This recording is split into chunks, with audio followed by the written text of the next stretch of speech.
లోపల ఒకటి బయటకు ఒకటేనండి మన రోగాలకు కారణం అది. లోపల ఒకటి బయటకు ఒకటి, ఇది మారనంత వరకు ప్రపంచంలో ఏది మారదండి. లోపల ఒకటి బయటకు ఒకటి. మీకు నిజంగా మాట్లాడాలంటే లోపల ఉన్నదే చెప్పండి. తిట్టినా పర్వాలేదు, కొట్టినా పర్వాలేదు, లోపల ఉన్నదే చెప్పండి.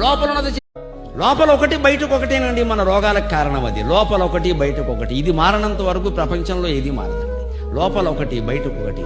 మీకు నిజంగా మాట్లాడాలంటే లోపల ఉన్నదే చెప్పండి. తిట్టినా పర్వాలేదు, కొట్టినా పర్వాలేదు, లోపల ఉన్నదే చెప్పండి. లోపల ఒకటి బయటకు ఒకటేనండి మన రోగాలకు కారణం అది. లోపల ఒకటి బయటకు ఒకటి, ఇది మారనంత వరకు ప్రపంచంలో ఏది మారదండి. లోపల ఒకటి బయటకు ఒకటి. మీకు నిజంగా మాట్లాడాలంటే లోపల ఉన్నదే చెప్పండి. తిట్టినా పర్వాలేదు, కొట్టినా పర్వాలేదు, లోపల ఉన్నదే చెప్పండి.